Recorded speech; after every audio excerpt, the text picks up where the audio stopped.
know about you, I'm kind of loving the competition heating up between Wuthering Waves and Zenless Zone Zero. It seems we've kind of continued in this battle of going from, you know, Genshin and Wuthering Waves to Honkai Star Rail and Wuthering Waves to finally Zenless Zone Zero and Wuthering Waves. It seems apparently every Hoyoverse IP except Honkai Impact 3rd is going to be competition for this game.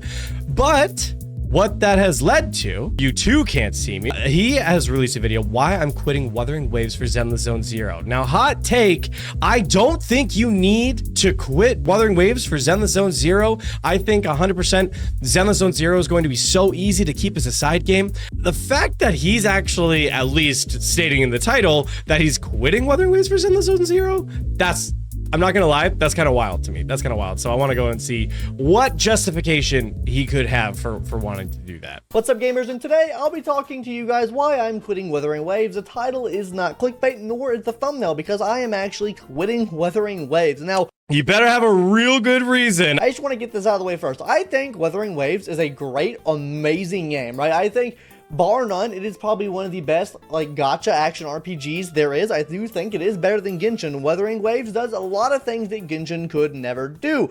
Then why are you quitting? But there are a couple of reasons that I'm quitting, and we're going to touch on those in these videos because I think there are problems for a lot of casual players that I've heard echoed throughout my community, and I've also heard in other people's communities as well, problems that they're having with the game and why they're quitting the game. I do think I'm going to call a shot here and think the biggest gripe that I've seen, which I think actually holds a little bit of weight, to be honest, I think it's fair, is that the farming the echoes is really rough for a lot of people. Like if you're trying to do the open world farming, honestly, I think Tacit Fields, if you're being casual about it, I think Tacit Fields work fine, especially once you get the resources for like ascending characters. If you wanted to pivot over to just like Tacit Fields and stuff, like that's not a big deal. But I could see it being the echo farming has been really tough for a lot of people in getting the right, especially the right 3 costs. Although since my last time I complained about that, my drop rates for the right elemental damage bonus on the 3 costs has been awesome, if I'm being honest. But that's the biggest thing that I can see people complaining about. But I'm wondering why else somebody would be willing to quit over it. But that, and maybe the XP economy for leveling echoes and progressing echoes has been really tough for a lot of people. There is a good amount of players leaving Wuthering Waves, and I'm going to talk to you guys about what audience that is and what audience I pertain to in video games. Because while Wuthering Waves does things good like exploration, combat experience, intricate echoes, and stuff like that, it fails on a couple things as well, like grindiness, always having to be attentive to the game, not a lot of systems in place for, I guess, more casual-esque players, which they are adding more in the future. We'll get into that a little bit later in the video, though. And then finally, the reward to how much time you put into the game ratio. I think one thing that's so funny to me, and when it comes to gacha gamers, is how badly people want to not have to play the game.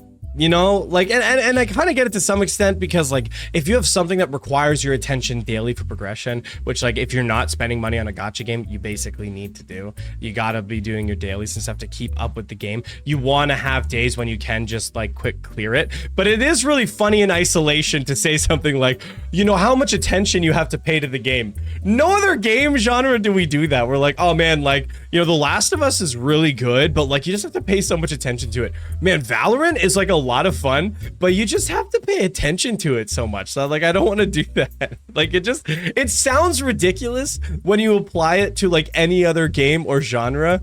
These are all things and all problems that I have been having with the game, and that's one of the reasons that I am leaving the game. So let's get into my main reason, number one reason that I'm quitting Wuthering Waves. It is just way too much of a time investment, guys. With my current lifestyle, it's just...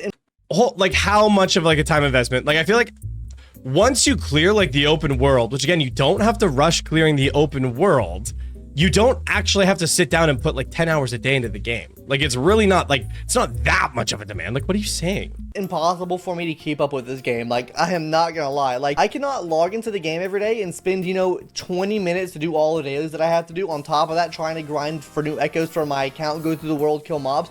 I understand I don't have to do that, but it is there in the game, and we're getting to the reasons why I think that this doesn't appeal to the casual audience as much as we thought it would, even though it does appeal to a free-to-play audience. What? Maybe not so much a casual one. But let's... Gonna be honest, no. Like, I think 100% if you want to be casual in Wuthering Waves, you can be casual in Wuthering Waves. I think what a lot of people have felt the pressure of is seeing a lot of these content creators and seeing a lot of other people no life the game, where, you know, people like Fob who go and clear their whole world for echoes and then jump into a community member's world, clear all of their echoes, into another community member's world, clear all their echoes. Yeah, they are speed running the game by getting like the best echoes as fast as possible to like speed run the content. If you don't want to do that, you don't have to do that. You can play this game in a more casual way. It's a single player action RPG.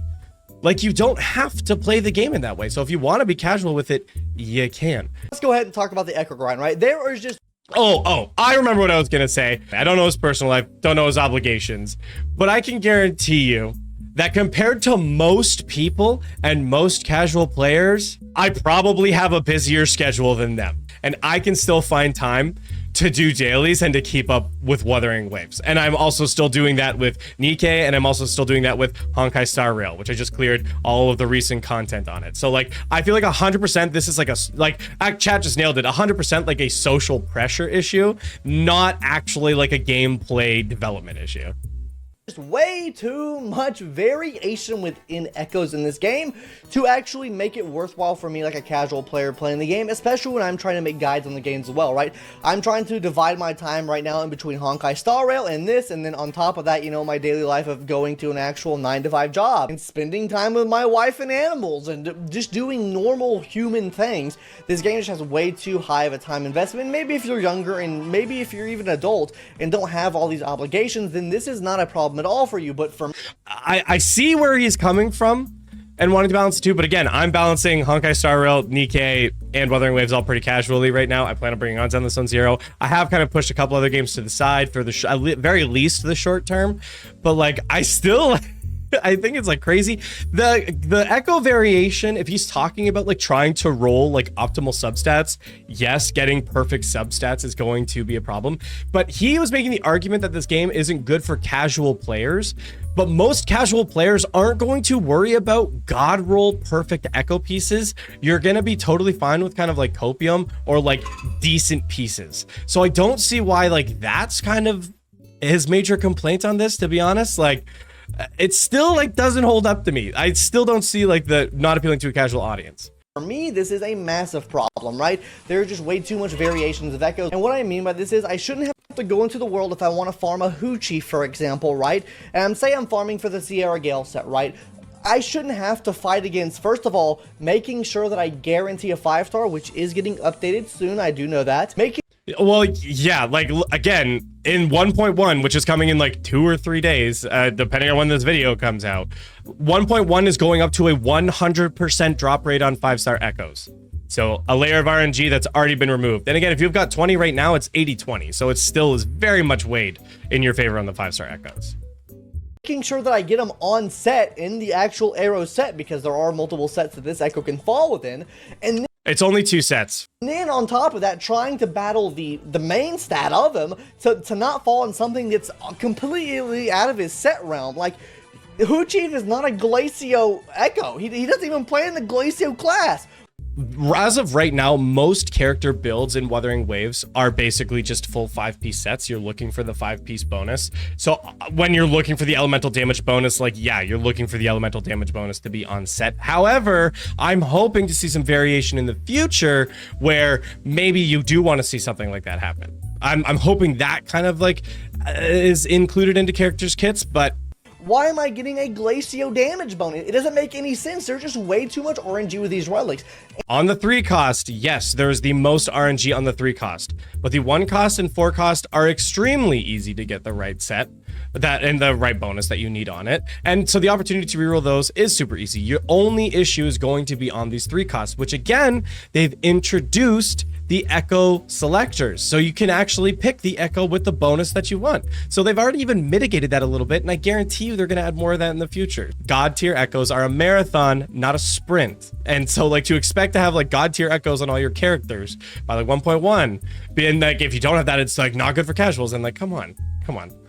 And on top of this, whenever I go to upgrade this, if I finally get one that actually works, then I go in here, oh, I want to upgrade this right here. Let's just upgrade really quick and let's see what this does, right? We're going to upgrade with this character right here, right? We're going to go ahead, bing bong, ding dong, Bam. Ooh, look at that. Level 5. Ooh, slot activated. Now let's say this was arrow damage bonus, right?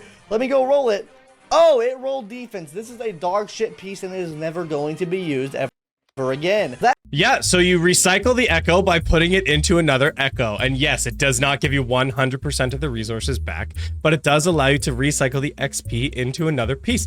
Man, I'm sorry, that's just gacha games. Like, that's how you level relics. I mean, even like Genshin and Star Rail deal with that, man. Like, not every echo or not every artifact that drops in Star Rail has 4 substats on it. So sometimes you are rolling the substats on that. And sometimes it doesn't roll into the substat you want. The only game that I know of that has way more control over RNG and it's not really an issue is Punishing Gray Raven from the same developer. So I kind of wish they were a little bit closer to that, if I'm being honest. But that is the only gacha game that I've played right now that the artifact system is not layers of RNG. That firstly is one of the main issues that I have. The echo system in this game is not casual friendly at all. It takes way too long to grind, and what compounds with this is if I want to go farm Trace-It fields, so let's say get a guaranteed Tacit fields arrow, it still doesn't guarantee me the main stat. I can go and farm this Trace-It field and yes, that's why they have the echo selectors that have been included. And again, there's still open world exploration if you want. You don't have to. Still get the wrong main stats that I need. On top of that, it costs 60 wave plates to do, which I feel like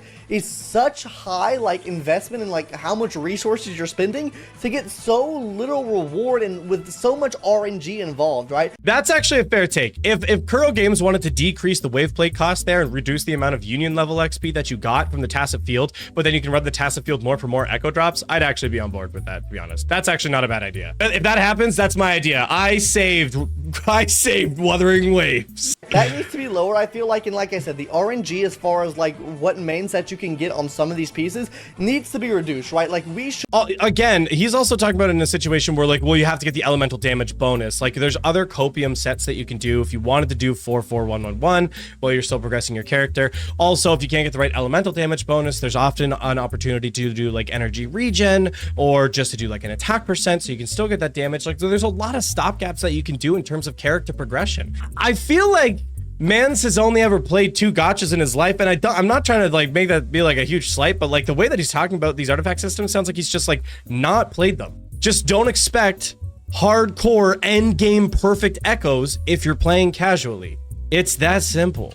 Shouldn't be getting main stats for every single damage type for echoes that only fall within 2 different classes. It just makes no sense at all. And while we're on the stamina system, it's just RNG, it's just a loot table, dude. And because sometimes you don't want the elemental damage bonus on the set, sometimes on the Void Thunder set, you want energy regen to help with your rotations. You don't always necessarily want the elemental damage bonus. Another issue that I have is with me being a casual player, I do not touch this game every single day, especially when I'm in the office working. I have to get home, make dinner, sweep the floor, mop, clean the house, and then go to bed to get ready to work from home the next day or whatever, right? I don't have time to play. So that means my shit's capped, and there's nothing that I can do about it.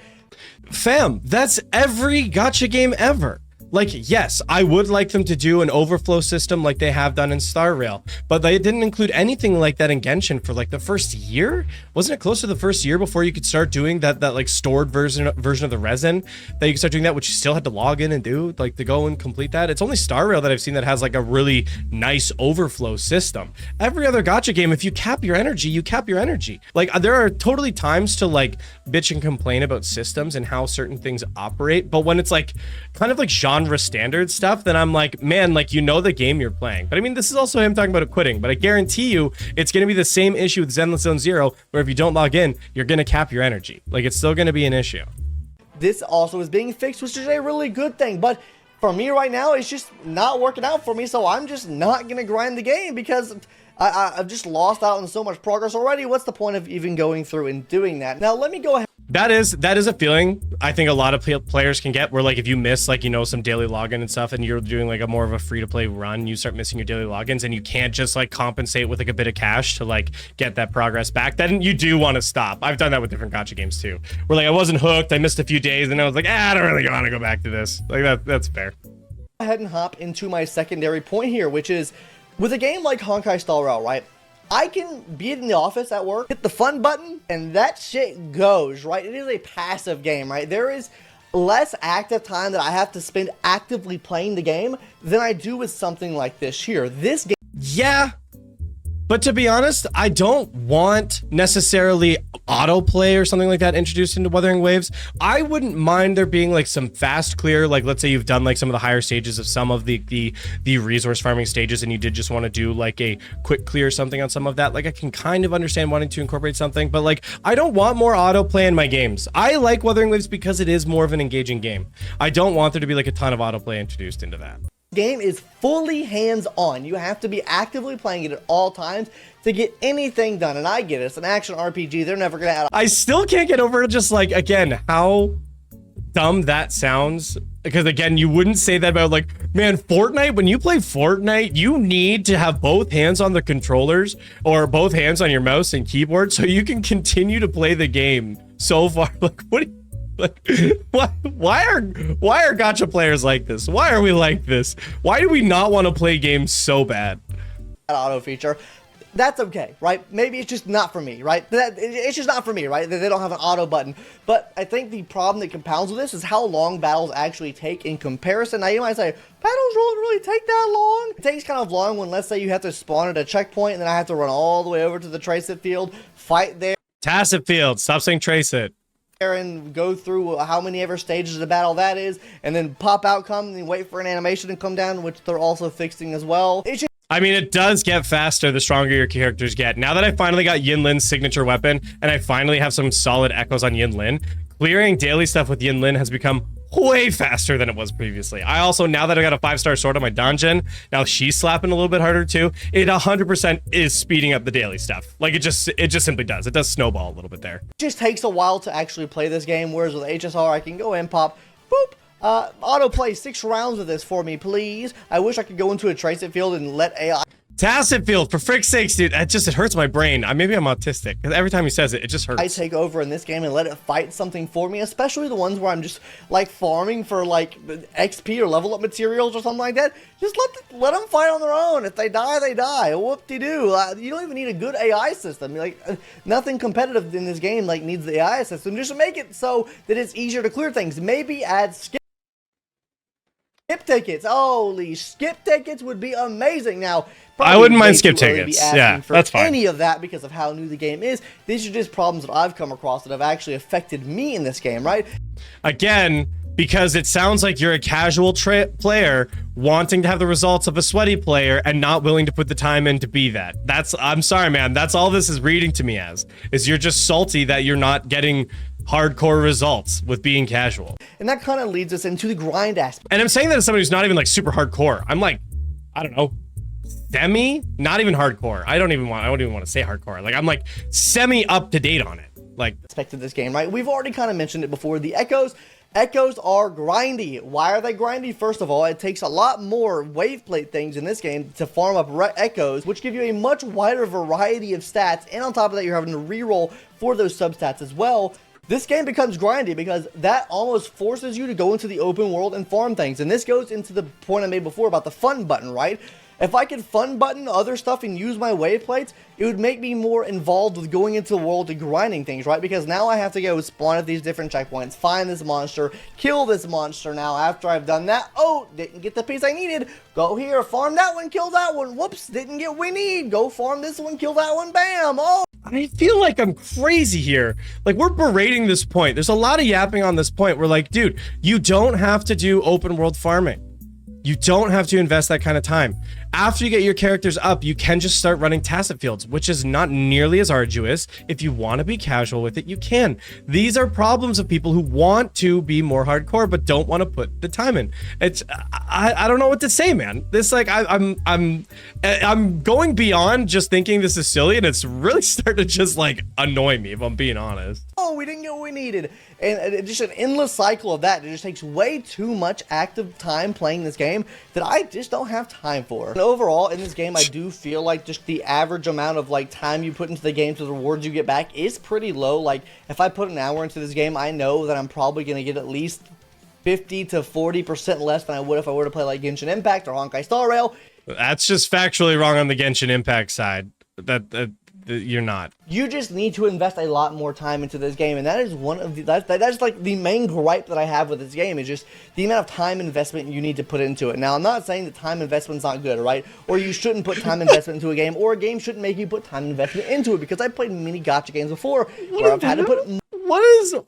I'm sorry, man. You're trying to couch this and say, like, I get it, I get time investment, but then you sit here and you're constantly complaining about it. Dude, who would have thought that playing a game requires you to play the game? What are we saying? What? Multiple hours of time investment into it. I just feel like the progression on this game is much slower than that of other games. And that's why He is right on the fact that the account level, the union level, that is a much slower grind. It is a long grind on that. Now, they are going to be giving us other ways to get union level, like raising the databank level. That's probably going to give us at least a couple level boost, if I had to guess. We'll know as soon as, 1.1 actually launches. So union level itself for sure. But again, you don't need to speed run the union level. Like, part of the fun is like progressing through the game, like leveling it up, like doing this stuff, like the actual gameplay, the thing you keep trying to skip, dude. Like, what do you mean? I kind of just want to play a more casual, grindy game, right? Like, I am fine with a more casual, grindy game. Then, bro, go pick up like BDO or one of these other like Korean MMOs where you just like sit there and let everything autoplay itself and you never have to actually care. You just watch big number go up. Like, yeah, maybe you should. Honestly, maybe you should quit. I don't think this game is for you, bro. I do not think this game is for you. Grind. I just think games like this are just not built for me, right? This is more like I guess more akin to like an MMO type grind than it is like a gacha game type grind for me anyways. That's how I see it. So I'll be playing games like ZZZ. Now, if the grind on that game is insanely rough as well, I'll be quitting that game, dropping it like... what would you drop? I don't know. Something. Dropping something on the floor. I don't know, man. Like, I just feel like this approach to games is like what gives us like garbage shovelware games that are basically like they pretend to be like these cool RPGs and MMOs, but they're freaking like crypto miners that you install on your PC, because all it is just autoplay, watch big number go up. This is the mentality that leads to autoplay, big number go up, things get better. I'm sorry, dude, no. It's such a shitty approach to the game. I'll accept skip tickets for like wanting to do that on some of the resource stages, but I think every other factor of this game that you've been trying to do that on, I think that's just crazy. I think it's just crazy. Anyways, that's my whole take on the situation here. That's why I'm quitting Wuthering Waves. There are other things that I could bring up about Wuthering Waves. Like, if I wanted to get very nitpicky about why I'm also quitting the game, I could say things like, the world design is okay, like the colors don't pop. I am a very vibrant... Just drop the brightness slider in the settings. It's actually gamma. You'll get the pop, and it looks fantastic. Easy fix. I love vibrant things, right? I like seeing vibrant world. This game is not very vibrant. World design, it's just not for me, right? The world's not for me. Like, Zenless Zone Zero's... How old is you can't see me? Is he just like a zoomer? Is that part of the problem here? Like, I understand. I like bright and vibrant things too, but I feel like to be like this hung up about it is like, I don't know, man. Art style and art direction is perfect for me. I am very visually inclined to play a game. Like, I don't... Wuthering Waves looks fantastic. And I actually, the more I play it, the more I'm actually really on board with its mature design and mature aesthetic. If we can continue to get more mature looking characters as the way that they've done so far, then I am 100% on board with Wuthering Waves art style. I like the adjustment of bringing that like brightness slider down. It looks great. Honestly, it looks great. Don't like playing games if the game does not look good to me. I am a man of presentation, you see. So if this game doesn't appeal like... No, you're a man of ADHD, and I don't mean to insult people with ADHD, but I mean like you just want all of like the notifications and the bright colors popping in your face all the time. That's what that sounds like to me. That's what I'm hearing. So what I like looking at, then I'm just not gonna play it, right? Overall, I feel like it gives a more HD look for something like ZZZ. Now, I don't play games with game audio, so game audio here really doesn't affect me too much. And I just feel like I can't even take the opinion seriously anymore. Like, yeah, I will occasionally play without audio too, but if you never play the game with audio, that is like a huge portion of like the immersion for this game. There's a lot of really good things about the sound design, and while there's a lot of things that still need work and some of the songs that still need work, I think the sound design does a lot for this game. So the fact that you're just kind of get like 50% of like your sensory experience for this game is hilarious to me. Like, why, dude? And I do enjoy a challenge, so like the tray set field bosses or whatever, the hologram bosses, that's what I should say, right? Those are fun for me, but you just have to grind to get there, and the grind is just way too much of the time that I can actually put into a game like this. Anyways, guys, that's going to do it for today's video. I am quitting Wuthering Waves, so if you subscribe to this channel expecting Wuthering Waves content, I am sorry, because I just can't keep up with the grind here. ZZZ, maybe. If you want to see ZZZ content or Honkai Star Roll content, you can check it out there. And I know people in the comment section, oh, look at this Hell Yo Shell. Oh. Okay, no, this has nothing to do with being a Hoyo shill, because look, I'm interested in trying Zenless Zone Zero too. Like, I don't think there's anything wrong with wanting to try out other games. I just think all of the reasons that he's given for why he's quitting Wuthering Waves are just like absolutely absurd reasons. And now, like, again, at the end of the day, playing games is a subjective experience. So if that's your experience and you don't like it, so you want to stop playing, hey, look, I'm not going to fight you about that. Like, it's a video game at the end of the day. I just think a lot of the reasons you gave are pretty stupid. And I think if we apply the same logic to, like, any other kind of game or genre, it just sounds silly. I'm just putting it out there, okay? And look, chat, I still want you to go click it. I want you to drop a like on the video, because we're still going to give credit where credit is due. Onto you two can't see me. I appreciate him still putting his thoughts out there, because it's not like, it doesn't seem like it's like shilly kind of stuff. You know, he's not like, he didn't even do anything to prop up Zenless Zone Zero, to be honest. He basically just bitched about Wuthering Waves and then gave his reasons for why he's going to try out Zenless Zone Zero. He didn't actually say anything positive about Zenless Zone Zero, which I was kind of expecting, but whatever. It is what it is. Hey, if you made it this far in the video, make sure to like and subscribe. Greatly appreciate you and your time. Thank you so much for watching, and we'll see you next time.